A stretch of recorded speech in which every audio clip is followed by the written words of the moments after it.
আলহামদুলিল্লাহ রাব্বিল আলামিন ওয়াসসালাতু ওয়াসসালামু আলা নাবিয়িনা মুহাম্মদ ওয়া আলিহি ওয়া আসহাবিহি আজমাইন, আম্মা বাদ।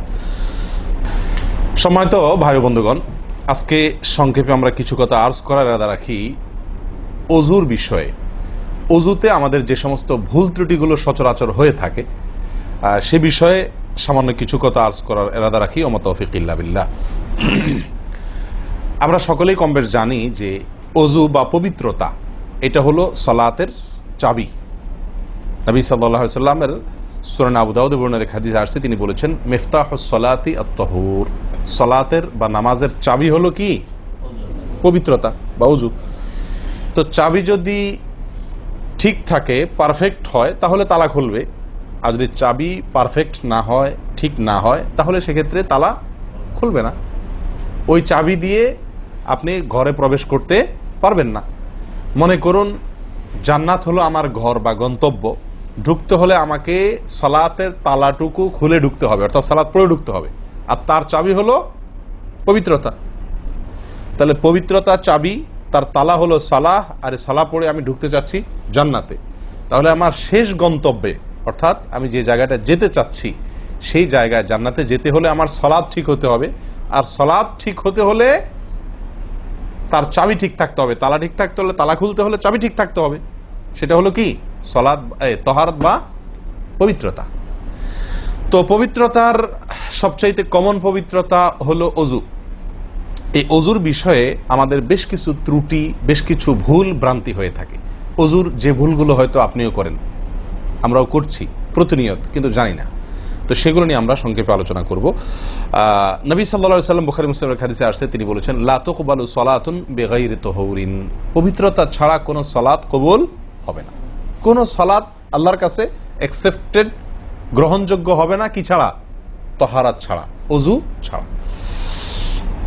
অতএব এই অজু এটা পূর্ণাঙ্গ হলে সালাত পূর্ণাঙ্গ হবে, সালাত পূর্ণাঙ্গ হলে জান্নাতে যাওয়া সহজ হবে ইনশাআল্লাহ। অতএব একটা আরেকটার সাথে সম্পর্ক যুক্ত বিধায় সবকিছুর আগে, সালাতেরও আগে আমাকে লক্ষ্য করা দরকার আমার অজু বা তাহারাতটা কি হচ্ছে কিনা, ঠিকঠাক হচ্ছে কিনা। প্রিয় ভাইরা, অজু দুই প্রকার। একটা হলো কোন রকম অজু, আরেকটা হলো পূর্ণাঙ্গ অজু। একটা হলো কোন রকম অজু, আরেকটা হলো কি? পূর্ণাঙ্গ অজু। পূর্ণাঙ্গ অজু যেটা, এটাকে হাদিসের ভাষায় বলা হয়েছে ইসবাগুল ওযু। পূর্ণাঙ্গভাবে অজু করা, এটাকে বলা হয়েছে ইসবাগুল ওযু, অর্থাৎ অজুকে পরিপূর্ণভাবে করা। আরেকটা হলো যেনতেনভাবে কোনো রকম ভাবে অজু সেরে ফেলা। আমরা সাধারণত সারাদিন যে অজুটা করি, সারা জীবন যে অজুটা করে আসছি, সেটা হলো যেন তেন অজু বেশিরভাগ লোকের। ইল্লা মান রাহিমা রব্বি, হাতে গোনা কিছু লোক আমরা আছি যারা ইসবাগুল ওযুর যে নির্দেশ সেটা পালন করতে সক্ষম হয়েছি, অর্থাৎ অজুটা পূর্ণাঙ্গ করতে পেরেছি। প্রিয় ভাই বন্ধুগণ, ইসবাগুল ওযু এর নির্দেশ নবী সাল্লাল্লাহু আলাইহি ওয়াসাল্লাম বিভিন্ন জায়গায় দিয়েছেন, বিভিন্ন জায়গায় বহু হাদিসে আসছে। তোমরা অজুকে আসবিগুল ওযু, আসবিগুল ওযু, তোমরা অজুকে পরিপূর্ণ করো, অজুকে পূর্ণাঙ্গভাবে করো, সঠিকভাবে করো, যথাযথভাবে করো। তার মানে নবী সাল্লাল্লাহু আলাইহি ওয়াসাল্লাম জানতেন যে অজুতে যথার্থতার খেলাফ প্রচুর পরিমাণে হয়ে থাকে, আর সেজন্য তিনি সাবধান করেছেন আসবিগুল ওযু, অর্থাৎ অজুকে তোমরা পূর্ণাঙ্গভাবে করো, সুন্দরভাবে করো, যথার্থভাবে করো। কথা কি বুঝাতে পারছি? যেহেতু অজুর বিষয়ে আমাদের গাফলতি আছে বা গাফলতি থাকার কথা, সেজন্য নবী সাল্লাল্লাহু আলাইহি ওয়াসাল্লাম আমাদেরকে বলেছেন অজু করো, এটা না, বলেছেন আসবিগুল ওযু, অর্থাৎ আকমিলুল ওযু, অজুকে পরিপূর্ণভাবে করো, সুন্দরভাবে করো, যথাযথভাবে করো। অজুর যে ফজিলত, অজুর যে ফজিলত মুসলিম বর্ণিত হাদিসে আসছে, নবী সাল্লাল্লাহু আলাইহি ওয়াসাল্লাম বলেছেন যে ব্যক্তি পরিপূর্ণভাবে অজু করবে, পরিপূর্ণভাবে অজু করবে, ভালোভাবে অজু করবে, এবং অজুর শেষে কালিমাতুশ শাহাদা যেটা আছে, আশহাদু আল্লা ইলাহা ইল্লাল্লাহু ওয়াহদাহু লা শারীকা লাহু ওয়া আশহাদু আন্না মুহাম্মাদান আবদুহু ওয়া রাসূলুহু, এই কালিমায়ে শাহাদা পাঠ করবে অজুর শেষে, এই ব্যক্তির জন্য আল্লাহ সুবহানাহু ওয়া তাআলা জান্নাতের সমস্ত দুয়ার খুলে দিবেন। তাহলে আমরা বলতে পারি জান্নাতের 8 দুয়ারের সমস্ত দুয়ারের একটা রিমোট এখানে নবী সাল্লাল্লাহু আলাইহি ওয়াসাল্লাম আমাদেরকে বাতলে দিয়েছেন। একটি রিমোট, এই এক রিমোট টিপের সঙ্গে সঙ্গে 8 দরজা সব খুলে যাবে। সেটা হলো অজুকে কি করা? পরিপূর্ণভাবে করা, সুন্দরভাবে করা, এবং এর শেষে, ওযুর শেষে কালিমাতুশ শাহাদা পাঠ করে আশহাদু আল্লা ইলাহা ইল্লাল্লাহু ওয়াহদাহু লা শারীকা লাহু ওয়া আশহাদু আন্না মুহাম্মাদান আবদুহু ওয়া রাসূলুহু। আপনি পাঠ করলেন, জান্নাতের সমস্ত দুয়ার এর রিমোট যেন টিপ দিলেন। এই তিনটা কাজ করলেন মানে কি, জান্নাতের 8 দরজার একটি কমন রিমোটে টিপ দিলেন আপনি, সবগুলো পটপট খুলে যাবে, যে কোনো দরজা দিয়ে আপনি জান্নাতে দাখিল হতে পারবেন ইনশাআল্লাহ। প্রিয় ভাইরা, তাহলে হাদিস থেকেও বোঝা গেল যে যে কোনো দরজা দিয়ে ঢুকতে হলে ওযুটা হইতে হবে পরিপূর্ণরূপে ওযু, ইসবাগুল ওযু। অতএব ওযু আমার পরিপূর্ণ হচ্ছে কিনা এই বিষয়টা একটু যাচাই করা দরকার, কি দরকার না? প্রিয় ভাইরা, নবী সাল্লাল্লাহু আলাইহি ওয়াসাল্লাম সুনানে আবু দাউদের এক হাদিসে বলেছেন, ইন্নাহা লা তাতিম্মু সলাতু আহাদিকুম হাত্তা ইউসবিগাল ওযুআ কামা আমারাহুল্লাহ। তোমাদের কারোর সালাত ততক্ষণ পর্যন্ত পরিপূর্ণ হবে না, সালাত ততক্ষণ পর্যন্ত সুন্দর হবে না, পূর্ণাঙ্গ হবে না, সালাতে পূর্ণতা আসবে না, যতক্ষণ না তোমরা ওযুকে ঠিক আল্লাহ যেভাবে করতে নির্দেশ করেছেন ওইভাবে পরিপূর্ণভাবে না করো। আল্লাহ সুবহানাহু ওয়া তাআলা যেভাবে ওযু করতে বলেছেন ওইভাবে পরিপূর্ণ রূপে ওযু না করা পর্যন্ত তোমাদের সালাত পূর্ণতা পাবে না। তাহলে সালাতের পূর্ণতা পাওয়ার জন্য ওযুটি হইতে হবে, ওযু না শুধু। আমরা জানি যে সালাতের জন্য ওযু করতে হয় না, ওযু করলেই শুধু সালাতের পূর্ণতা আসবে না, ওযুটা হইতে হবে আল্লাহ যেভাবে নির্দেশ করেছেন সেভাবে, যথাযথ উপায়ে এবং সঠিকভাবে। প্রিয় ভাইরা, এখন আসি আমরা ওযুতে কি ভুলগুলো আমাদের এমন হয় যেগুলোর কারণে আমাদের ওযুর পূর্ণতা নষ্ট হতে পারে। তার ভিতরে 1 নম্বরের ভুল হলো, যেটি আমাদের হয়ে থাকে ওযুর ক্ষেত্রে অনেকেরই, সেটা হলো বিসমিল্লাহ পাঠ না করা। ওযুর শুরুতে কি পাঠ করতে হয়? বিসমিল্লাহ। আপনি যখন হাত ধুয়ে তো ওযু শুরু করবেন, 2 হাতের কবজি 2 হাতে ওযু শুরু করবেন না, প্রথম কাজ, তার আগে আপনি কি করবেন? বিসমিল্লাহ। বিসমিল্লাহ বলে হাত ধুয়ে তারপর ওযু শুরু করবেন। বহু লোক আছি আমরা ওযুখানায় ওই গল্প করতেছি, আড্ডা মারতেছি, কথাবার্তা বলতেছি, এই বলতে বলতে ওযু শুরু করে দিছি, তাহলে বিসমিল্লাহ কখন পড়তেছি? বিসমিল্লাহটা অনেক সময় অমনোযোগিতার কারণে, অবহেলার কারণে, অন্যমনস্কতার কারণে বিসমিল্লাহটা অনেক সময় আমরা বলতে ভুলে যাই। অথচ এই বিসমিল্লাহ পাঠ করা ওযু শুরুতে অনেক বিশেষজ্ঞ আলেমের মতে ফরজ। অনেকে বলেন বিসমিল্লাহ পাঠ না করলে ওযুই হবে না, আপনি যদি ভুলে বাদ দেন ওযু হলো না। যদিও সংখ্যাগরিষ্ঠ ওলামাদের মতে এটা না, তাদের মতে বিসমিল্লাহ পাঠ করা এটা ওযুর সুন্নাহ। এটা হলো ওযুর কি? সুন্নাহ। এটা আপনি যদি বিসমিল্লাহ বলে যদি ওযু শুরু করেন তাহলে ওযুটার ভিতরে পূর্ণাঙ্গতা আসলো। ওযুটার ভিতরে কি আসলো?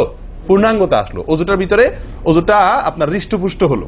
এই ওযুতে ইনশাআল্লাহ আপনার সালাত পূর্ণাঙ্গ হবে, যে সালাত আপনাকে জান্নাতে নিয়ে যাবে ইনশাআল্লাহ। তাহলে ওযুর শুরুতে একটা প্রাথমিক ভুল হলো বিসমিল্লাহ ভালো করে না পাঠ করা। নবী সাল্লাল্লাহু আলাইহি ওয়াসাল্লাম বলেছেন, ইবনে মাজাহ হাদিস, লা ওযুআ লিমান লাম ইয়াযকুর ইসমাল্লাহি আলাইহি। ওই ব্যক্তির ওযু হবে না, হাদিসটি সহিহ। নবী সাল্লাল্লাহু আলাইহি ওয়াসাল্লাম বলেছেন, ওই ব্যক্তির ওযু হবে না যে ব্যক্তি ওযুর শুরুতে আল্লাহর নাম নেয় নাই, বিসমিল্লাহ বলে নাই।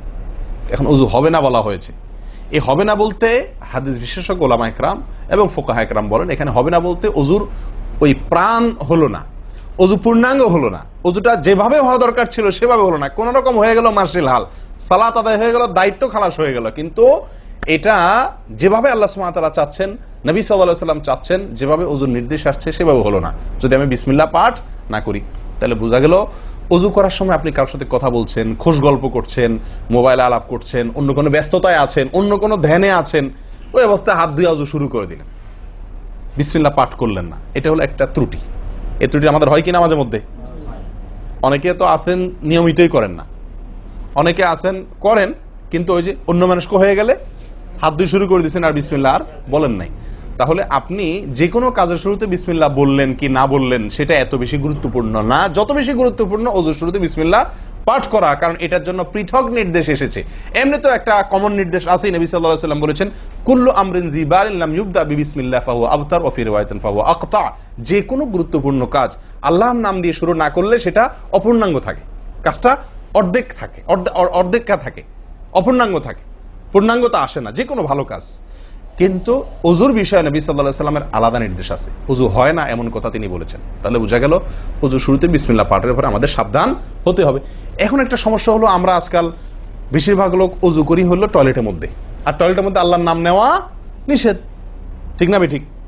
টয়লেটের মধ্যে আল্লাহর নাম নেওয়া নিষেধ, জায়েজ নাই।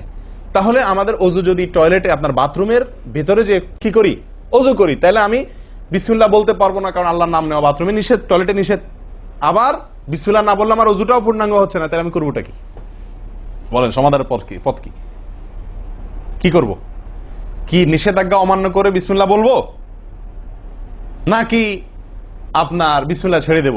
তাতে তো ওযু আবার পূর্ণাঙ্গ হবে না, দুইটাই সমস্যা না? এই জন্য উত্তম এবং সবচেয়ে ভালো হলো ওযুটা বাহির করার চেষ্টা করবেন। বেশিরভাগ জায়গাতে, সব জায়গাতে কম বেশ, বাথরুম টয়লেটের ভেতরে যদি বেসিন থাকে তো বাইরেও টেপ বা বেসিনের ব্যবস্থা থাকে থাকে না?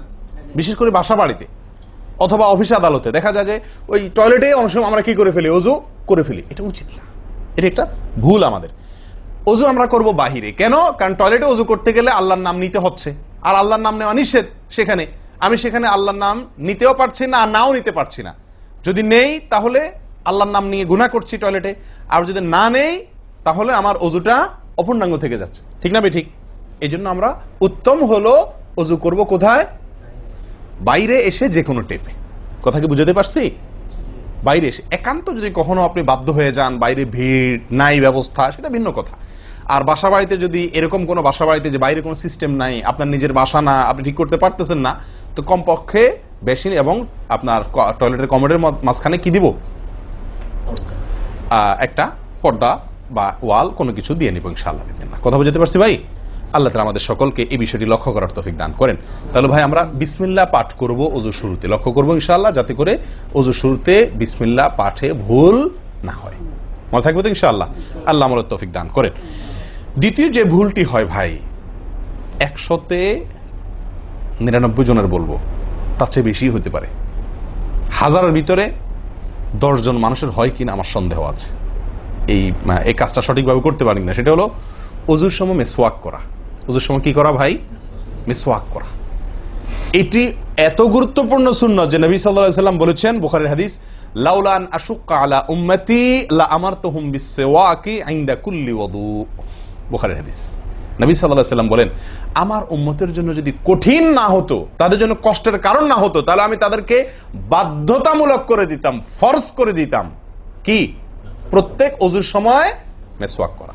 প্রত্যেক ওযুর সময় মিসওয়াক করা, এটা বাধ্যতা করে দিতাম যদি তাদের কষ্টের কারণ। কারণ বাধ্যতামূলক করে দিলে তখন এটা তাদের জন্য, প্রতি ওয়াক্তে মিসওয়াক করাটা তাদের জন্য বাধ্যতামূলক হয়ে গেলে এটা ছাড়া ওযু হতো না, তখন তারা বিপদে পড়ে যেত, বেশি কষ্ট হয়ে যেত। ওযুতে যদি এখন মনে করেন 10টা 15টা 20টা ফরজ নবী সাল্লাল্লাহু আলাইহি ওয়াসাল্লাম ঠিক করে দিন, তাহলে 20টা 15টা 20টা 25টা ফরজ আদায় করে ওযু করা একটু কষ্ট হয়ে যেত না? 5 বার দৈনিক একটু আমাদের জন্য ঝামেলা হয়ে যেত কিনা? নবী সাল্লাল্লাহু আলাইহি ওয়াসাল্লাম সেদিকে লক্ষ্য করে আমাদেরকে কি করলেন না? সহজ করে দিলেন, অর্থাৎ ফরজ করলেন না। তার মানে কি করলেন? সুন্নাহ এর অন্তর্ভুক্ত করলেন। কিন্তু তার হাদিস থেকে, তার বক্তব্য থেকে বোঝা যায় যে ওযুর সময় মিসওয়াকের গুরুত্ব তার কাছে কত বেশি ছিল। নবী সাল্লাল্লাহু আলাইহি ওয়াসাল্লামের কাছে ওযুর সময় মিসওয়াক করার গুরুত্ব কত বেশি ছিল সেটা এই হাদিস থেকে বোঝা যায় কি যায় না? তিনি চাইছেন আমাদেরকে ওযুর সময় মিসওয়াকের নির্দেশটা বাধ্যতামূলক করতে। শুধু করেন নাই কেন? আমাদের কষ্টের দিকে লক্ষ্য করি। এই হাদিস থেকে নবী সাল্লাল্লাহু আলাইহি ওয়াসাল্লাম যে চাচ্ছেন মনে প্রাণে আমরা যেন ওযুর সময় মিসওয়াক করি, এটা বোঝা যায় কি যায় না? ভাই আমরা বিশেষ করে আরবিয়ানদেরকে দেখি, স্পেশালি সৌদি আরবে আমরা যারা আছি দেখি যে সৌদিদের প্রত্যেকের পকেটে কি থাকে? মিসওয়াক থাকে, এবং তারা সারাক্ষণ মিসওয়াক করে। এটা যেমন আমার দাঁতের মাড়ির জন্য উপকারী, ন্যাচারাল আপনার রস, মিসওয়াকের রস কর যেটা আসে, বিশেষ করে তিতা জাতীয় হলে আরো বেশি ভালো হয়। এটা আমাদের দাঁতের জন্য যেমন উপকার হয়, তেমনি ভাবে দাঁতকে পরিষ্কার রাখে, দবদবা রাখে, দুর্গন্ধ দূর করে, অনেক দুনিয়াবী উপকারিতা আছে। আর এর পাশাপাশি আপনি যতবার মিসওয়াক করছেন ততবার নবী সাল্লাল্লাহু আলাইহি ওয়াসাল্লামের এই আদেশটি আপনার পালন হচ্ছে। ওযুটা, বিশেষ করে ওযুর সময় মিসওয়াক করলে আপনার ওযুটা কি হচ্ছে? যেই ওযুতে তালা খুলবে সুন্দরভাবে এবং আপনি জান্নাত পর্যন্ত যেতে পারবেন, সে ওযু হবে যদি আপনি তাতে কি করতে পারেন? ওযুর মধ্যে সময় মিসওয়াক করতে পারেন। ভাই কার কার পকেটে মিসওয়াক আছে? আছে সাথে কারো? তো আপনারা আসার সময় আসছেন যে ওযু করেন নাই? কি বলেন? মিসওয়াক আছে কার কার? আলহামদুলিল্লাহ, একজন পাওয়া গেল। আর ভাই ওযুর সময় মিসওয়াক এটি আমরা ছেড়ে দিয়েছি। এই আমলটা আমাদের মধ্যে নাই বললেই চলে। কি বলেন? এই আমলটাকে পুনর্জীবন দেওয়া যায় কি না? যায় না? অন্য কারোর জন্য না, আমার নিজের জন্য। আমি মিসওয়াক করব, তার উপকারিতা আমি নিজে পাবো, দুনিয়াতে পাবো, মানি ভালো থাকবে, মুখে দুর্গন্ধ দূর হবে, মুখ পরিচ্ছন্ন হবে, আখেরাতে পাবো নবী সাল্লাল্লাহু আলাইহি ওয়াসাল্লামের সুন্নাহ পালনের মাধ্যমে। ওযু সুন্দর হবে, ওযু সুন্দর হলে সালাত ঠিক হবে, সালাত ঠিক হলে জান্নাতে যেতে পারবো। তাহলে একটা একটার সাথে সম্পর্কযুক্ত। মেসওয়াক করবো তো ইনশাআল্লাহ? একদম উঠে গেছে মেসওয়াক। ওযুর সময় মেসওয়াক করতে আমাদের দেশি ভাইদেরকে দেখাই যায় না, একেবারে বললে চলে। প্রিয় ভাইরা, আপনারা কি জানেন নবী সাল্লাল্লাহু আলাইহি ওয়াসাল্লামের জীবনের শেষ আমল কি ছিল? মেসওয়াক ছিল।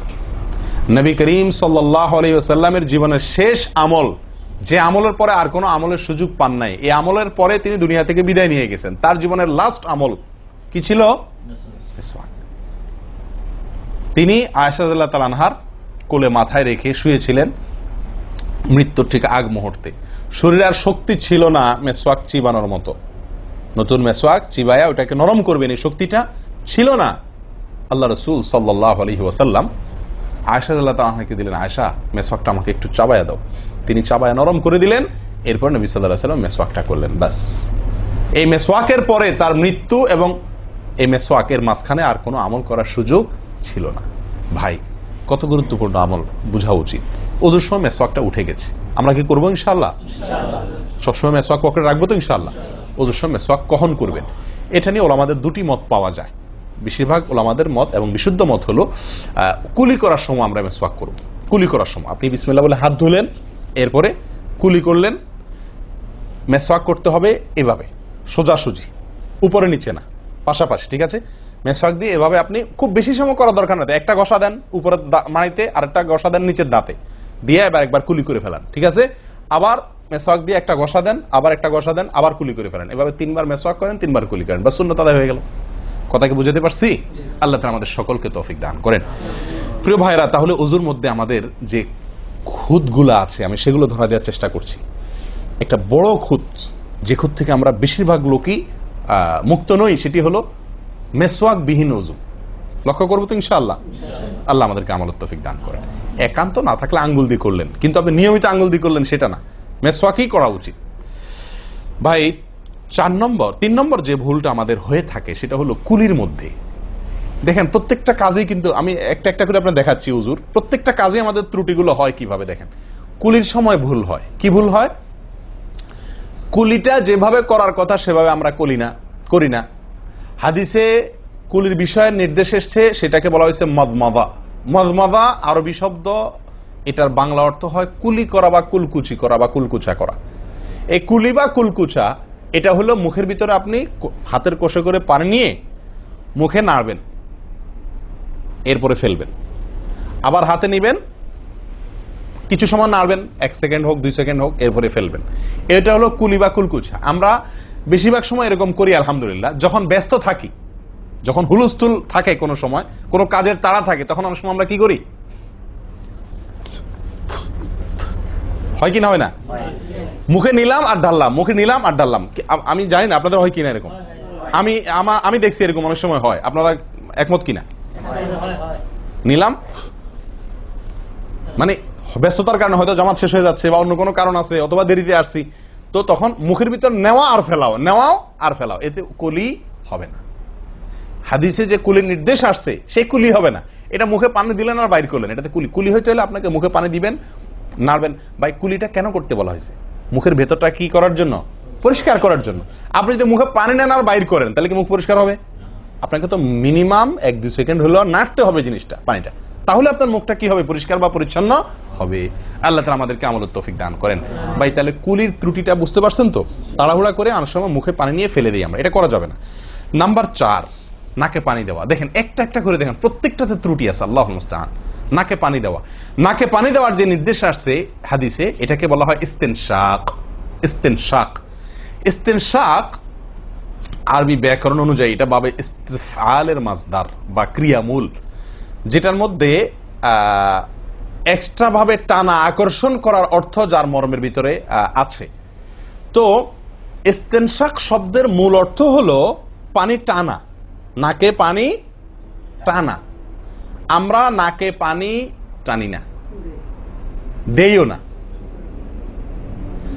ধান খেতে পানি দেওয়া হয়, আর লাল শাকের খেতে পানি ছিটানো হয়, ঠিক না? ঠিক। লাল শাক বা মূলার শাকের খেতে পানি ছিটানো হয়, আর ধান খাত বেশিরভাগ ইরি ধান ইত্যাদি এই সমস্ত ধান খেতে পানি দেওয়া হয়। তাহলে দেওয়া আর ছিটানো বেশ কম আছে কি নাই? একটা হলো দেওয়া, একটা হলো ছিটানো, আর একটা হলো টানা। টানা হলো এ ক্লাসের অজুতে নাকে পানি টানবেন, বি ক্লাসের অজুতে নাকে পানি দিবেন, থার্ড ক্লাসের অজুতে নাকে পানি ছিটাবেন। আমি কি বুঝতে পারছি? তো আমরা বেশিরভাগ লোক থার্ড ক্লাসের অজু, সারা জীবন থার্ড ক্লাসের অজু করি। আপনি থার্ড ক্লাসের অজু করে আপনি জান্নাতে যাবেন? ফার্স্ট ক্লাসে থাইকাও তো যাইতে কঠিন হয়ে যায়। আপনি থার্ড ক্লাসের অজু করে কিভাবে আপনি সালাতের খুলবেন, তালা খুলবেন, কিভাবে আপনি জান্নাতে যাবেন? অতএব ভাই, এই নাকে পানি দেওয়ার বিষয়ে সাবধান থাকতে হবে। দেখুন, নিয়ম হলো আপনি হাতের কোষে পানি নিয়ে নাকে ধরলেন, নাকে ধরে হালকা কি করবেন? টান দিবেন, হালকা টান দিবেন, হালকা টান। কারণ একটু জোরে টান হয়ে গেলে সেটা কি হয়ে যাবে? নাকের তালু তো উঠবে, আপনার কষ্টের কারণ হবে। শরীয়ত আপনাকে কষ্ট দিতে চায় না, শরীয়ত আপনাকে কষ্ট দিতে চায় না। আল্লাহ সুবহানাহু ওয়া তাআলা চান না আমরা কোনো কষ্টে নিপতিত হই। অতএব আমি এমন জোরে টান দেবো না যে নাকের তালু তোড়ে, কিন্তু হালকা একটু টান দেবো যাতে করে অন্তত সামান্য একটু ভেতরে পানিটা যায়। নাকে পানি দেওয়ার উদ্দেশ্য আর কুলি করার উদ্দেশ্য এক। নাকে পানি দেওয়ার উদ্দেশ্য হলো নাকের ভেতরের যে ময়লাগুলা, ধারে কাছে যে ময়লাগুলা আছে, এগুলো যেন পরিষ্কার হয়ে যায়। আল্লাহর দরবারে দাঁড়াবো পরিচ্ছন্ন হয়ে, পবিত্র হয়ে। হ্যাঁ, এই জন্য নাকে পানি দেওয়ার নির্দেশ আছে। এখন আপনি যদি নাকে পানি কোষ নিয়ে ধরে একটু হালকা টান দেন, তাহলে ভিতরে কিছুটা পানি যাবে কি যাবে না? এটা আপনাকে করতে হবে। নাম্বার 2, এটা যদি আপনি করতে কষ্ট হয়, টান দিলে, আপনি আস্তে টান দিলেও উপরে উঠে যায়, তো দরকার নেই। তাহলে আপনি কি করেন? নাকে পানি দেন। নাকে পানি কিভাবে দিবেন? নাকটাকে অন্তত পানির মধ্যে কি করে রাখেন? চুবাই রাখেন, 1 সেকেন্ড চুবাই রাখেন, কিছু দূর পানি যাবে কিনা। আমি কি বুঝতে পারছি? আমরা অনেকে বিশেষ করে আমি দেখছি ওযু করার সময় নাকে পানি ছিটান। কিভাবে পানি ছিটান? ওই যে কষে করে পানি নিয়ে, লক্ষ্য করছেন আপনারা? এভাবে নিয়ে এরকম মারে পানিটা, এরকম মারলে সেটা কি হলো? ছিটানো হলো। হাদিসে যে ইস্তেনশাকের কথা বলা হয়েছে সেটা হলো না। আপনি সারা জীবন ওযু করলেন, অথচ আপনার কখনো নাকে পানি দেওয়ার সুন্নাহটি আদায় হলো না। সারা জীবন, আজীবন আপনার ওযুটি হয়ে গেল সুন্নাহ ছাড়া। আমি কি বুঝতে পারছি? অতি প্রিয় ভাই বন্ধুগণ, এই বিষয়টা খুব লক্ষ্য রাখতে হবে যে নাকে পানি দেওয়ার ক্ষেত্রে আমাদের ত্রুটি হয়, পানিটা ভেতরে যায় না। অনেক সময় আমরা ছিটা দেই, বা অনেক সময় দিলেও কোন রকম দিয়েই ছেড়ে দিই। দিয়ে ছেড়ে দিলে তো হবে না, আপনার ভেতরে অন্তত যতদূর সম্ভব ততদূর পানিটা, এই নরম অংশটা তত নিতে হবে, আপনি উপরে উঠানোর দরকার নেই। আমি কি বুঝতে পারছি? এটা একটা ত্রুটি হয় ওযুর ক্ষেত্রে। দেখুন, ওযুটা পূর্ণাঙ্গভাবে কি হচ্ছে না, কত ভাবে দেখেন। প্রিয় ভাইরা, এটা গেল একটা ভুল ইস্তেনশাকের বিষয়। এই বিষয়ে নবী সাল্লাল্লাহু আলাইহি ওয়াসাল্লাম একটা আলাদা নির্দেশ আছে দেখেন, যাতে আমরা নাকে পানি দেওয়াটা ভালোভাবে করি। উনি হয়তো জানতেন বা দেখছেন যে মানুষ নাকে পানি দেওয়াতে গাফলতি করে, ত্রুটি করে, ওই যে ছিটাছিটির কাজ করে। তিনি বলেছেন, সহিহ বুখারীর হাদিস, না আফওয়ান আবু দাউদের হাদিস, নবী সাল্লাল্লাহু আলাইহি ওয়াসাল্লাম বলেছেন, আসবিগিল ওযুআ, ওই একই কথা, তোমরা ওযুকে পরিপূর্ণভাবে করো। ওয়াখাল্লিল আসাবি' ওয়া বালিগ ফিল ইস্তিনশাক ইল্লা আন তাকুনা সাইমান। নাকে পানি দেওয়ার সময় খুব ভালোভাবে নাকে পানি দিবা তোমরা। যদি তুমি রোজাদার হও তাহলে ভিন্ন কথা, তাহলে খুব বেশি ভালো করে নাকে পানি দিতে যেও না, কারণ তখন পানি উপরের দিকে উঠে গলা হয়ে তোমার পেটে যেতে পারে, রোজা ভঙ্গ হতে পারে। আমি কি বুঝতে পারছি? তাহলে আপনি নাকে পানি দিবেন, কিন্তু আপনি কি করবেন না, রোজাদার হলে তখন শুধুমাত্র ভালোভাবে নাকে পানি দিতে পারবেন না। আর এছাড়া অন্য সময় কি করবেন? নাকে পানি দেওয়ার ক্ষেত্রে ভালোভাবে দিতে বলা হয়েছে। ভালোভাবে দেওয়ার মানে কি? ছিটাইলে হবে? কোন রকম দিলে হবে? টান দিবেন, না পারলে অন্তত যতটুকু সম্ভব নাক চুবায়া আপনি ভেতরে পানিটা কিছু দূর হলেও নেওয়ার চেষ্টা করবেন। লক্ষ্য রাখবেন তো ইনশাআল্লাহ। আল্লাহ আমাদেরকে সকলকে আমলের তৌফিক দান করেন। প্রিয় ভাইরা, তাহলে নবী সাল্লাল্লাহু আলাইহি ওয়াসাল্লামের নির্দেশ আছে আলাদা, যে তোমরা নাকে পানি দেওয়ার ব্যাপারে কি করবে? ভালোভাবে নাকে পানি দিবে। আল্লাহ আমাদেরকে আমলের তৌফিক দান করেন। আরেকটি ভুল ভাই, নাকে পানি দেওয়া একটা আমল, নাক ঝাড়া আরেকটা আমল। নাকে পানি দেওয়া এটা একটা নির্দেশ, আর নাক ঝাড়া আরেকটা নির্দেশ। আমি কি বুঝতে পারছি? কুলি করা একটা আমল, হাত ধোয়া একটা আমল, হাতের কবজি পর্যন্ত 2 হাতের বিসমিল্লাহ বলা, তারপর তো এটা আছেই। এরপরে মেসওয়াক করা একটা আমল, কুলি করা আরেকটা সুন্নাহ, কুলির পরে নাকে পানি দেওয়া বা নাক দেওয়া পানি টানা আরেকটা আমল, এরপরে নাক ঝাড়া আরেকটা আমল। আমি কি বুঝতে পারছি? নাক ঝাড়া এটাকে বলা হয় হাদিসের ভাষা ইস্তিনসার। ইস্তিনসার, ঝাড়া। এই নাক ঝাড়ার ক্ষেত্রে বিরাট ভুল হয় ভাই। ভুল, সবচেয়ে বড় ভুল তো এটা যে নাক ঝাড়াটা অনেকে ঝাড়েই না, ওই যে ছিটায় দেয় বস শেষ। নাক যে আলাদা ঝাড়তে হয় এটা অনেকে জানেনই না, করেনই না এটা। আবার অনেকে করেন তো মাঝে মধ্যে করেন, কিন্তু নাক ঝাড়াটা করা উচিত। যতবার নাক দিয়ে টান দিলেন না, এরপরে হালকা আঙ্গুল দিয়ে চাপ দিয়ে আপনি ওইটাকে প্রেসার দিয়ে নাকটা পরিষ্কার করবেন। কথা কি বুঝাতে পারছি? আবার নাকে পানি দিলেন, আবার পরিষ্কার করলেন, আবার নাকে পানি দিলেন, আবার পরিষ্কার করবেন। ভাই এটা হলো নাক ঝাড়া। এই বিষয়ে নবী সাল্লাল্লাহু আলাইহি ওয়াসাল্লামের নির্দেশ আছে। দেখুন সহিহ বুখারীতে আসছে, তিনি বলেন ইযাস্তাইকাযা আহাদুকুম মিন মানামিহি, যদি কেউ ঘুম থেকে উঠে, যদি কেউ ঘুম থেকে উঠে ফাতাওয়াদ্দা, এরপরে সে ওযু করতে যায়, ফালিয়াস্তানসির সালাসান, তাহলে সেই জন্য 3 বার নাক ঝাড়ে, নাক পরিষ্কার করে। কেন? ফাইন্নাশ শাইতানা ইয়াবিতু আলা খাইশুমিহি, কারণ নাকের যে বাঁশি উপরের ছিদ্র, এই জায়গাটায় শয়তান রাত্রি যাপন করে। শয়তানের বেডরুম আপনার নাকের বাঁশি। বুঝতে পারছেন? শয়তানের বেডরুম হলো আমাদের নাকের বাঁশি। নবী সাল্লাল্লাহু আলাইহি ওয়াসাল্লাম বলছেন এই জায়গাটা সে অবস্থান নেয় এবং এই জায়গায় গিয়া মোটামুটি আমাদেরকে ব্রেন ওয়াশ করে যে শুয়ে থাক, আরাম কর, যত ওয়াসওয়াসা দেওয়া দরকার, তার যে ডিউটি সেটা সে পালন করে, কুকামের যত বুদ্ধি দেওয়া দরকার, কিন্তু তার এই ঘাঁটি হলো আমাদের নাকের বাঁশি। ওযুর সময় যদি আমরা এটাকে সুন্নাহ পালন করতে গিয়ে এটাকে ঝাড়ি, তাহলে শয়তান দূর হয়ে যায়। কথা বুঝতে পারছি ভাই? এই বিষয়ে আরো কয়েকটি হাদিস আছে যে হাদিসগুলো দ্বারা বোঝা যায় যে শয়তানের অবস্থান এই জায়গাটাতে থাকে মানুষের দেহে। তো আপনি যদি শরীরটাকে ফুরফুরে করতে চান, শয়তান ওয়াসওয়াসা থেকে ফ্রেশ হয়ে যেতে চান, তাহলে আপনার নাক ঝাড়ার আমলটার ব্যাপারে গুরুত্ব দিতে হবে। কথা বুঝতে পারছি ভাই? তাহলে উলামা ইকরাম বলেন এই হাদিসে তো ঘুম থেকে উঠে ওযু করার ক্ষেত্রে বলা হয়েছে, তো এর মানে শুধু ঘুমের জন্যই এটা খাস নয়, ঘুম থেকে উঠে আপনি ওযু করলে সে ওযুতে এটা বেশি গুরুত্বপূর্ণ, কিন্তু অন্য সকল ওযুতেই বিষয়টি আমলযোগ্য বা সুন্নাহ। অতএব আমরা নাকে পানি দেব একটা আমল, আবার না কি করব, ঝাড়বো আরেকটা আমল। ভাই এরপরে আসি আরেকটি গুরুত্বপূর্ণ আমল যেটি হয় না, বা আরেকটি ত্রুটি ওযুতে, সেটি হলো আঙ্গুল খেলাল না করা। ওযুতে কি না করা? আঙ্গুল খেলাল না করা। আঙ্গুল খেলাল হলো হাত এবং পায়ের আঙ্গুলের যে চিপাগুলো আছে, এই চিপাগুলোতে পানি পৌঁছানোর জন্য, পানি পৌঁছানোটা নিশ্চিত করার জন্য কি করতে হবে? এক হাতের আঙ্গুলকে অন্য হাতের আঙ্গুলের চিপায় ঢুকায়া এভাবে কি করতে হবে? একটু হালকা নাড়তে হবে, যাতে করে জায়গাটাতে চিপাটাতে পানি গেছে এটা কারণ এই চিপাগুলোতে পানি নাও যেতে পারে শুকিয়ে থাকার কারণে। তা আপনি যদি একটু নাড়া দেন পানির ভিজা আঙ্গুল দিয়া, তাহলে ইনশাআল্লাহ ওখানে পানি পৌঁছানোটা মোটামুটি নিশ্চিত হয়ে যাবে। ঠিক না ঠিক? তাহলে এই জিনিসটা অনেক সময় আমরা করি না, অথচ নবী সাল্লাল্লাহু আলাইহি ওয়াসাল্লামের নির্দেশ আছে আলাদা। তিনি বলেছেন আবু দাউদের হাদিস, আসবিগিল ওযুআ ওয়া খাল্লিল বাইনাল আসাবি', ওযুকে পরিপূর্ণভাবে করো। আর ওযুকে পরিপূর্ণভাবে করার একটি অন্যতম কাজ হলো আপনার আঙ্গুলের মাঝে কি করা? খেলাল করা। তিনি বলেছেন তোমরা আঙ্গুলের মাঝে খেলাল করবে, এক আঙ্গুলকে অন্য আঙ্গুলের মাঝে প্রবেশ করে পরিষ্কার করবে। এটা হলো হাতের আঙ্গুল। পায়ের আঙ্গুল কিভাবে করবেন? পায়ের আঙ্গুল তো আর এক আঙ্গুল অন্য পায়ের আঙ্গুল ঢুকাতে পারবেন না, সেটা করবেন হলো অন্য হাদিসে আসছে, এই যে কোন আঙ্গুল আছে না, কোন আঙ্গুল দিয়া সব চিপাগুলোতে কি করবেন? ঘষা দিবেন। কোন আঙ্গুল দিয়া আপনার সব পায়ের আঙ্গুল চিপাগুলোতে ঘষা দিবেন। ভাই আমরা কজনে করি এই খেলার আমলটা বলেন তো? পায়ের আঙ্গুল কোন আঙ্গুল দিয়া পায়ের আঙ্গুলের চিপা খেলাল করা, হাতের আঙ্গুল খেলাল করা কজনে করি আমরা বলেন? তাহলে এই ভুলগুলো আমাদের অহরহ হচ্ছে না ভাই? আমরা কি জান্নাতে যেতে চাই না? আমাদের সালাদটা সুন্দর হোক আমরা চাই না ভাই? আমাদের এই সালাত খুব পাওয়ারফুল হোক, শক্তিশালী সালাত হোক, এই সালাতের মাধ্যমে আমি অন্যায় থেকে বেঁচে থাকবো, এই সালাতের মাধ্যমে আমি জান্নাতে যাব, এই সালাত আমাকে খাঁটি মুসলিম বানাবে, এই সালাত আমাকে আল্লাহর কাছে প্রিয় বানাবে, এই সালাত কিয়ামতের দিন নূর হবে, আমরা চাই না ভাই? এগুলো যদি চাই তাহলে আমাকে ওযু সুন্দর করতে হবে, আর ওযু সুন্দর করতে গিয়ে এই ভুলগুলোর ব্যাপারে সাবধান হতে হবে। তাহলে আঙ্গুল খেলাল করা, পায়ের আঙ্গুল, হাতের আঙ্গুল আমরা করি না বললেই চলে ভাই। তো আজকে থেকে ইনশাআল্লাহ করবো তো, নাকি যা শুনছেন এটা এখানে রেখে চলে যাবে? ভাই যদি পরিবর্তন না করেন, পরিবর্তন যদি আমরা না করি নিজেদেরকে, ওয়াল্লাহি সারা জীবন ওয়াজ শুনবো, কি লাভ বলেন? সময়টা নষ্ট। আপনি যদি এই কথাগুলোর উপরে আমলের চেষ্টা না করেন, নিজের জীবনে ফিট না করেন, এই ভুলগুলোকে ওযু করার সময় মাথায় রেখে এই ভুলগুলোকে আপনি দূর না করেন, তাহলে সেক্ষেত্রে এই শোনার কোনো লাভ হলো না। করবো তো ইনশাআল্লাহ। আল্লাহ সুবহানাহু ওয়া তাআলা আমাদের সকলকে সচেতন মুমিন হওয়ার তৌফিক দান করেন।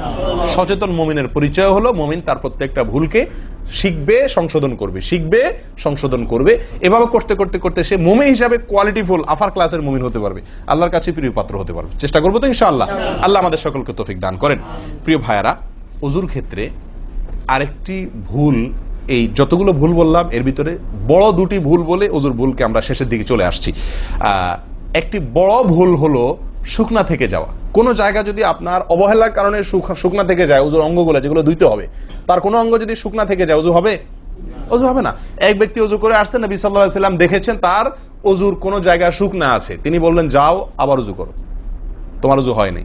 তিনি তাকে পুনরায় ওজু করাইছেন। কেন? তার ওজু সঠিকভাবে হয় না, শুকনা রয়ে গেছে। অনেক সময় দেখা যায় আমাদের অনেক ভাই ওজু করেন, ওজু করলে বেশ কিছু জায়গা, বিশেষ করে যে কনুই জায়গাটা, এই জায়গাটা দেখা যায় শুকনা থাকে। এই যে কানের লতির এই যে জায়গাটা, এখানে দেখা যায় একটু কি থাকে, শুকনা থাকে। কপালের দিকে দেখা যায় শুকনা থাকে। এই জায়গাগুলো অনেক সময় দেখা যায়, বহু লোককে দেখা যায় ওজু করে আসছে, এখানে শুকনা, এখানে শুকনা, পায়ের গোড়ালি গিরা এই জায়গাগুলোতে শুকনা। কারণ হলো ওই যে অবহেলা করে ওজু করছে, কোন রকম ওজু করছে, ওজুটা যেভাবে করা দরকার সেভাবে করে নাই। ভাই এই জিনিসটা আপনার লক্ষ্য করা দরকার কি দরকার না? ওজুই হবে না। এই যে ভুলগুলো বললাম এগুলা হলে আপনার ওজু হয়ে যাবে, কাগজে কলমে ওজু হয়ে যাবে। কিন্তু এখনকার যে ভুলটা বললাম, যদি শুকনা না থাইকা যা আল্লাহ মাফ করেন, তাহলে কাগজে কলমে ওজু হবে না, কাগজে কলমেও কি হবে না, ওজু হবে না। এত জঘন্য। সাবধান থাকার দরকার কি দরকার না?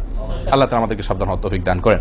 ভাই আরেকটি বড় ভুল, এটাও বিশাল বড় ভুল, সেটা হলো পানি অপচয় করা।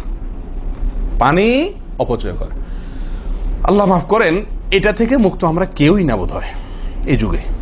পানি অপচয় ওজুর সময়। ভাই আমাদের ওজুতে কত পানি লাগে? আপনি যদি, আমরা তো বেশিরভাগ লোক এখন ট্যাপে ওজু করি না, আপনি যে ট্যাপটা ব্যবহার করেন ওই ট্যাপের নিচে যদি একটা কি রাখেন, বালতি রেখে দেন, আপনি ওজু করার শেষে লক্ষ্য করে দেখেন একটা খালি বালতি যদি রাখেন, কি পরিমাণ পানি পড়বে আনুমানিক? প্রায় এক বালতির মতো হয়ে যাবে না? সুবহানাল্লাহ। 50-100 জন লোকের ওজুর পানি এটা। নবী সাল্লাল্লাহু আলাইহি ওয়াসাল্লামের ওজুর পানির পরিমাণটুকু হাদিসে আসছে। ভাই এক গ্লাস পরিমাণ পানি দিয়ে তার কি হয়ে যেত? ওজু হয়ে যেত। এক গ্লাস পানির প্রয়োজন হতো না নবী সাল্লাল্লাহু আলাইহি ওয়াসাল্লামের ওজুতে, গোটা ওজুতে। আর সেখানে এক গ্লাস তো আমাদের শুধু কিসেই লাগে? হাত ধুতেও এক গ্লাস হয় কিনা সন্দেহ, এক হাতেও হয় কিনা এক গ্লাস ধুতে সন্দেহ।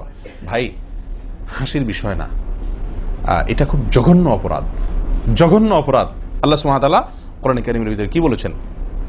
ইন্নাল মুবাযযিরিনা কানু ইখওয়ানাশ শায়াতিন, শয়তানের ভাই।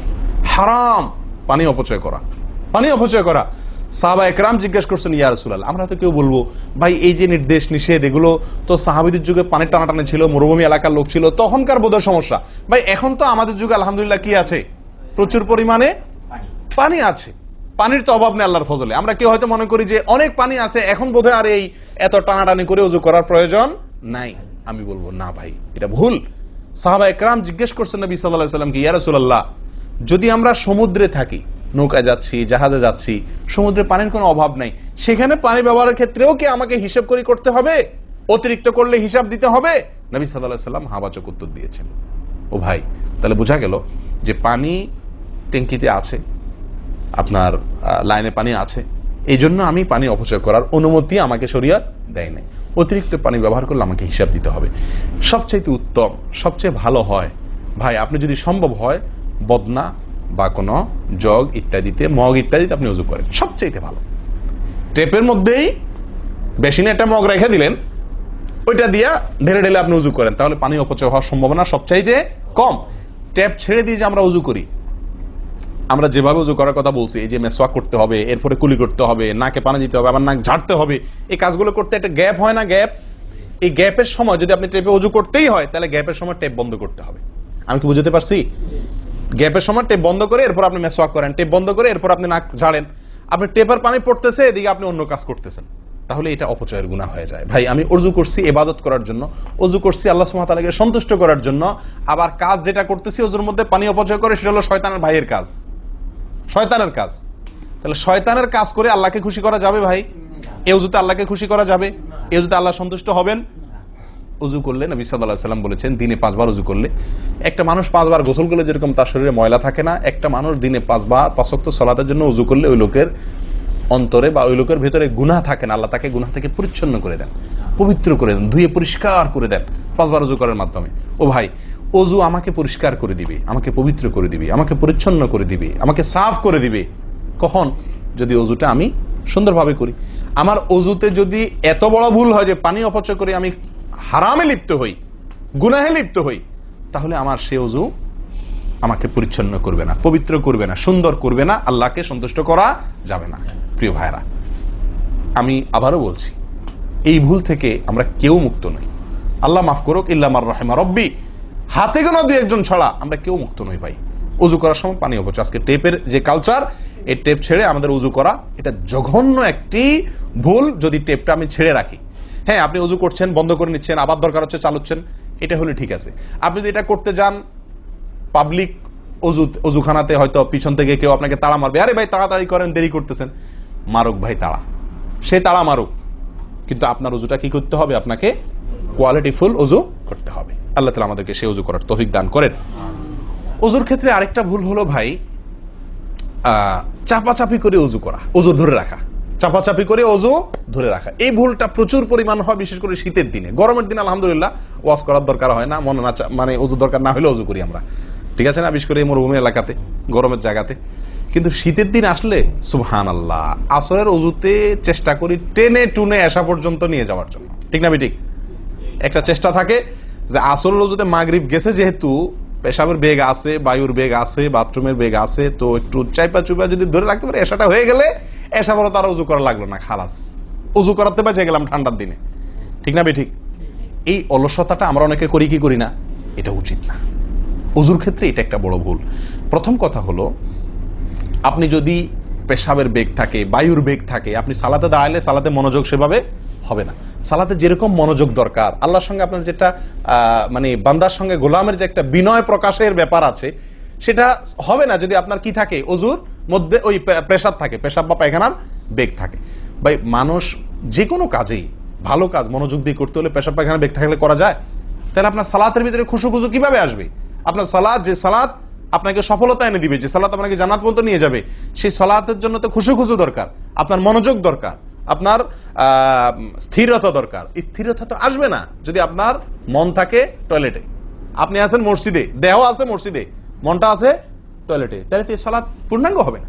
এই জন্য ভাই, চাপা চাপি করে অজু ধরে রাখা, এটা অজুর ক্ষেত্রে আরেকটা বড় ভুল, এটা করা যাবে না।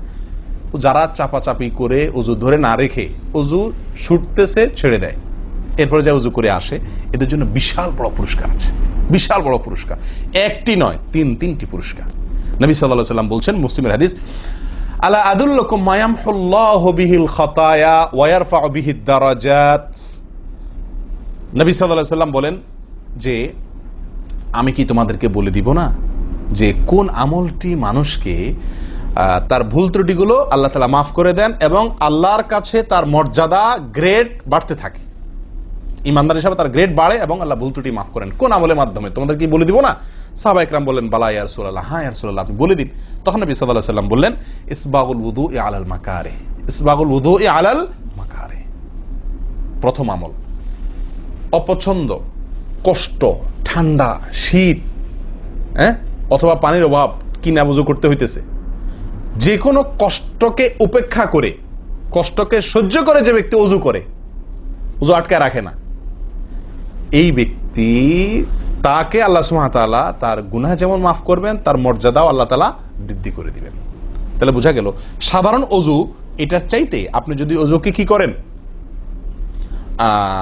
আপনি যদি অজুকে, কষ্টকে উপেক্ষা করে অজু করেন, চাপাচাপি করে অজু ধরে না রাখেন, ছেড়ে দেন, আবার উজু করে আসেন, ফ্রেশ হয়ে আসেন, নামাজটা পড়েন, তাহলে ইনশাআল্লাহ আপনি দুটি পুরস্কার আল্লাহ তাআলার কাছ থেকে পাচ্ছেন। এক হলো গুনাহ মাফ, আর একটা হলো মর্যাদা বৃদ্ধি। আল্লাহ তাআলা আমাদের সকলকে অজুর ভুল ত্রুটিগুলোকে কভার করে এগুলো থেকে পরিচ্ছন্ন থেকে, এই ভুলগুলো থেকে মুক্ত থেকে আল্লাহ তাআলা আমাদের সকলকে অজু করার তৌফিক দান করেন। অজু ভঙ্গের কারণের ব্যাপারে কয়েকটা আমাদের ভুল ধারণা আছে। যেমন অনেকে মনে করেন যে সিগারেট খাইলে, বিড়ি খাইলে অজু যায়। অনেকে প্রশ্ন করেন, বিড়ি খাইলে, সিগারেট খাইলে অজু যায় কিনা? কি বলেন আপনারা, কি বলেন, অজু যায়? বিড়ি সিগারেট খাইলে? আপনাদের এখানে যায় অজু? না, আমাদের এখানে যায় না, আমাদের এখানে অজু যায় না ভাই। বিড়ি বা সিগারেট খাইলে অজু যাবে না। অজু যাওয়ার সাথে বিড়ি বা সিগারেটের সম্পর্ক না, ধূমপানের সাথে অজু যাওয়ার সম্পর্ক না।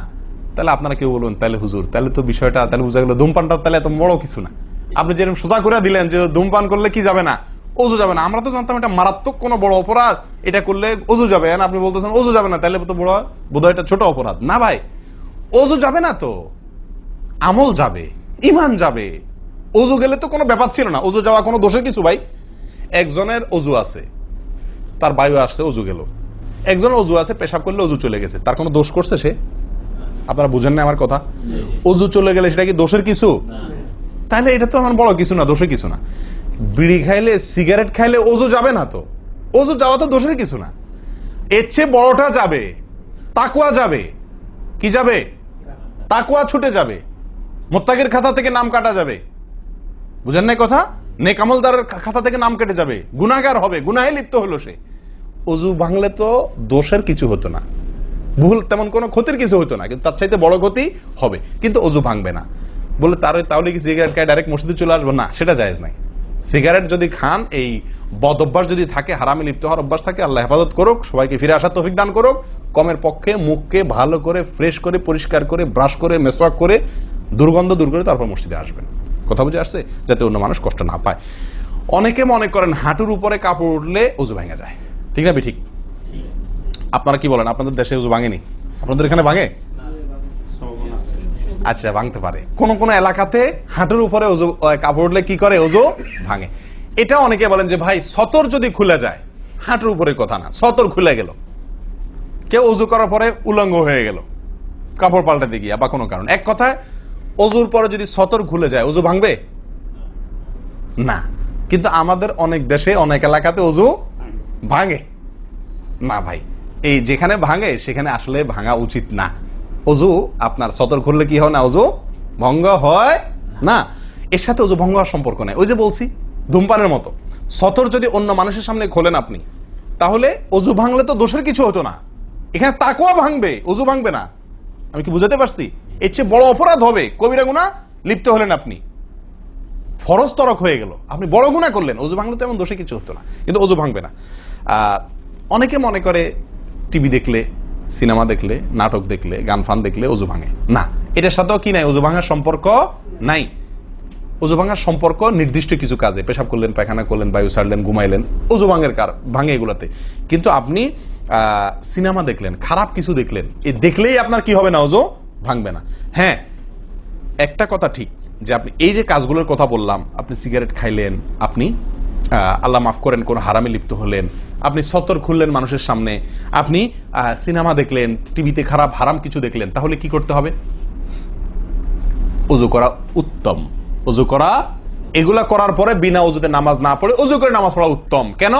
কারণ ওযু করলে আল্লাহ সুবহানাহু ওয়া তাআলা কি করেন? গুনাহ খাতা মাফ করে দেন। তাহলে আপনি যে অপরাধ করলেন সেটা মাফ করে নামাজে আসলেন ফ্রেশ হইয়া, ওটা ভালো। কিন্তু ওযু ভেঙে যাবে এরকম না। মহিলারা বাচ্চাদেরকে দুধ দিলে অনেকে মনে করেন কি হয়? ওযু ভাঙে। আসলে কি না, বাচ্চাদেরকে দুধ খাওয়ালে কি হবে না? ওযু ভাঙবে না। কথা বুঝাতে পারছি? এরকম কিছু ভুল ধারণাও আছে। যাই হোক, ওযুতে যে ভুলগুলো হয়ে থাকে আমি আবার বলে দিচ্ছি এক নজরে। এক, আপনার বিসমিল্লাহ না বলা, শুরুতে বিসমিল্লাহ ভুলে যাওয়া বা না বলা, এটা ভুল। আরেকটা হলো মেসওয়াক না করা, কুলি করার সময় মেসওয়াক না করা, এটা কমন ভুল হয়ে গেছে। 3 নম্বর হলো কুলিটা সুন্দরভাবে না করা, পানিতে মুখে পানি কোষ করে নিয়ে এরপরে কিছু সময় মুখের ভিতরে করে নাড়াতে হবে। না নাড়ানো, এটা আরেকটা ভুল। নিয়ে ফেলে দিলাম তাড়াহুড়া করে, এটা আরেকটা ভুল। 4 নম্বর হলো আপনার নাকে পানি ছিটাই আমরা, এটা আরেকটা ভুল। ছিটানো যাবে না নাকে পানি টানতে হবে অথবা পানি দিতে হবে, কিন্তু পানি কি করা যাবে না? ছিটানো যাবে না, ছিটানোটা আরেকটা ভুল। 5 নম্বর হলো আপনার নাক ঝাড়া। নাকে পানি দেওয়ার পরে কি করতে হয়? নাক ঝাড়তে হয়। আবার দেখেন ডানে বামে লোকজন দেখে ঝাড়েন, বিশেষ করে উজুখানাতে যদি করেন উল্টাপাল্টা আপনার নাক ঝাড়া, মার খায়েন না। তখন আমার কথা বলেন না, আমার যে মৌলভী সবার ওয়াজ শুনে আমি মার খাইছি। দেখেন, নাক ঝাড়ার সময় দেখে শোনা, আশপাশে দেখে নিজের নিয়ন্ত্রণে রেখে নাক ঝাড়বেন, কিন্তু ঝাড়তে হবে। ঝাড়াটা একটা সুন্নাহ আমল, এটি বিলুপ্ত হওয়ার পথে। 6 নম্বর হলো ভাই আঙ্গুল খেলাল করা। কি করা? আঙ্গুল খেলাল করা। এটা উঠে গেছে। পায়ের আঙ্গুল খেলাল করতে হবে, কোন আঙ্গুল দিয়ে হাদিসে আসছে, আর হাতের আঙ্গুল এগুলা দিয়া, কারণ এগুলাতে জাহান্নামের আগুন প্রবেশ করবে যদি এগুলো শুকনা থাকে, সালাত হবে না। এরপর আসি 7 নম্বর ভুল হলো আপনার সালাতের মধ্যে, এই ওযুর মধ্যে কোন অঙ্গ শুকনা থেকে যায়, বিশেষ করে গিরা। নবী সাল্লাল্লাহু আলাইহি ওয়াসাল্লাম বলেছেন ওয়াইলুল লিল আকাব মিনান নার, তোমরা পায়ের গিরা গোড়ালি এগুলোকে জাহান্নামের আগুন থেকে বাঁচাবা, অর্থাৎ এগুলোতে ভালো করে পানি পৌঁছানোর জন্য। কারণ বিশেষ করে শুকনার দিনে, শুকনা যখন হয় শীতের দিনে, তখন এগুলো ফেটে যায়, পানি আপনি ঢাললেই যায় না, একটু হালকা ডললে টললে ভালো করে তারপরে পানিটা জায়গা মতো যায়। এই জন্য ওইগুলোর পরে গোড়ালির পরে বিশেষভাবে লক্ষ্য রাখা দরকার। আর কষ্ট উপেক্ষা করে উজু করার চেষ্টা করা দরকার। আর শেষ যেটা, সেটা হলো পানি অপচয়। কি করা ভাই? পানি অপচয় করা। প্রচুর পরিমাণ পানি আমরা অপচয় করি উজু করার সময়, যেটা আমাদের উজুর সৌন্দর্যকে নষ্ট করে, উজুর গুণগত মানকে নষ্ট করে দেয়। আসুন সুন্দরভাবে উজু করার স্বার্থে এই ভুলগুলো থেকে মুক্ত থাকার চেষ্টা করি। আল্লাহ তাআলা আমাদের সকলকে আমলের তৌফিক দান করেন। ওয়া আখিরু দাওয়ানা আনিল হামদুলিল্লাহি রাব্বিল আলামিন। আসসালামু আলাইকুম ওয়া রাহমাতুল্লাহি ওয়া বারাকাতুহু।